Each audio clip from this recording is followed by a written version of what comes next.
Salut Westeros et bienvenue sur Entre deux guerres. Aujourd'hui on se retrouve pour la suite de notre série Comment jouer au trône de fer. Et aujourd'hui on va aborder un point assez important, les profils d'unité et d'attachement. On commence par le verso de la carte, on va retrouver en bas de la carte le coût en points de l'unité, le type d'unité également, infanterie, cavalerie, siège ou monstre, un petit historique également sur l'unité, d'où elle vient, etc. Et également peut-être pour certaines unités, un petit encart en bas à droite qui va préciser des règles spéciales. Ou des limitations. Ou des limitations. Alors, sur le recto de la carte, vous allez trouver en haut à gauche la valeur de mouvement de l'unité, donc le nombre de pouces que l'unité va pouvoir parcourir lors de ses manœuvres ou marches. On va vous expliquer bien sûr les actions dans une prochaine vidéo. Alors en dessous, on va retrouver les différentes caractéristiques d'attaque de l'unité.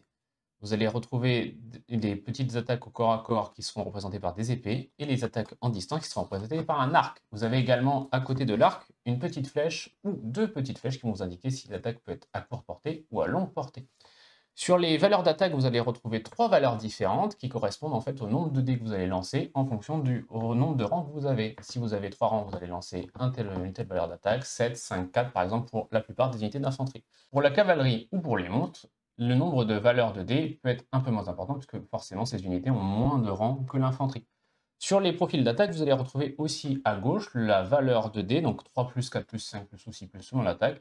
C'est la valeur que vous devez obtenir avec votre dé pour pouvoir obtenir une touche lors de votre attaque. Sur chacun des dés. Sur chacun des dés, bien évidemment.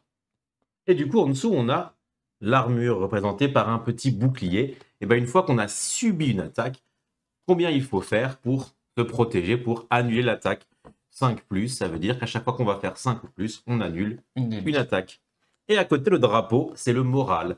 Alors, on expliquera ça exactement en détail plus tard, mais des fois, on devra faire des tests de morale ou des tests de panique, et il faudra faire avec 2 dés, autant ou plus que la valeur indiquée. Et sur l'autre côté de la carte, on a les capacités, ou les abilities en anglais, et donc ce sont des bonus de l'unité.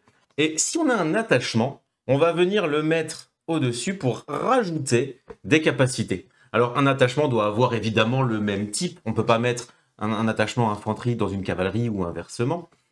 Et du coup, l'attachement n'a pas de profil. Il va juste donner des bonus à l'unité. Et petite précision également, si on a 2 fois la même capacité, eh ben, ça ne sert à rien. Elle est perdue, la deuxième. On expliquera en détail les différents types de capacités qu'on pourra trouver sur une carte d'unité. Et voilà les amis, on vient de faire le tour des cartes d'unité et d'attachement. Petite précision néanmoins, ce qui est important et ce qu'on a précisé dans une précédente vidéo, c'est que le jeu évolue et il y a des mises à jour régulières, donc du coup c'est important de vous tenir à jour sur les cartes d'unité et d'attachement parce que les règles peuvent changer. Donc du coup, on vous remercie d'avoir suivi cette vidéo. N'hésitez pas à la liker, à commenter dans l'espace commentaire si vous avez des questions, à vous abonner à la chaîne pour la suite de nos aventures sur comment jouer au trône de fer. Et on se retrouve pour la prochaine vidéo qui sera la structure d'un tour et d'un round. À très bientôt. Des gros bisous les amis.